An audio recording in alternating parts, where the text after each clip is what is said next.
30 years after Srebrenica, where is justice? Well, justice is an ongoing exercise. It's a continuum. The ICTY and the mechanism have achieved a lot, and I think the local processes are also complementing what the international justice system has achieved. But nevertheless, we all know that in the end, it's what the victims perceive to be real justice for them. Closure, establishment of the truth, knowing the facts about their loved ones. I think these are all important elements of justice.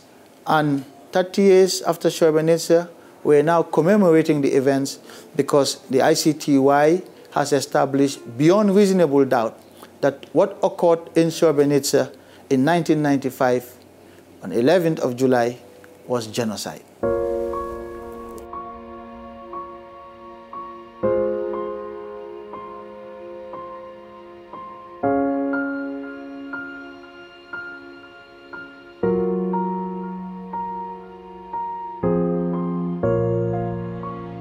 Peace in Bosnia is more important for Bosnians than the international community.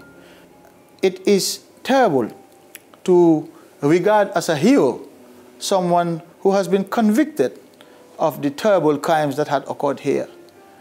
It does not recognize the pain of the victim. The first step towards reconciliation is the recognition of victimhood, to recognize that the other party has suffered. And that is the reality. It's just common sense.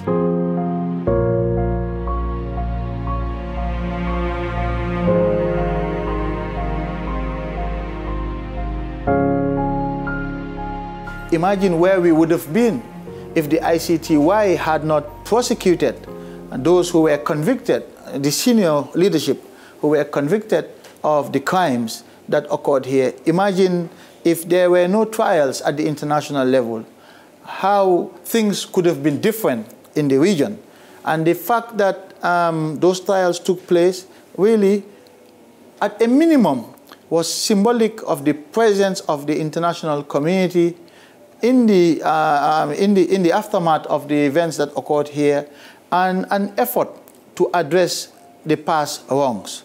So there is a huge measure of justice. But also for the victims, the trials, the conclusions, the findings have helped many victims find closure. Because ultimately justice is also what the victims perceive. It has helped them find closure. It has helped them find the facts and information and the truth about what happened to their loved ones.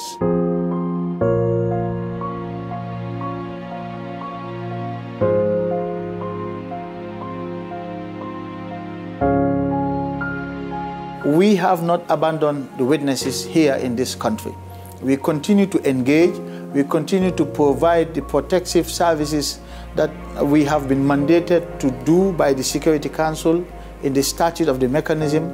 We take that responsibility seriously because, as I said, without these witnesses, without the victims, we wouldn't have any trials. It would be a betrayal of trust if we turn around and abandon them and not continue to be there for these witnesses who have genuine concerns about their safety and security, who have fears about what the future holds.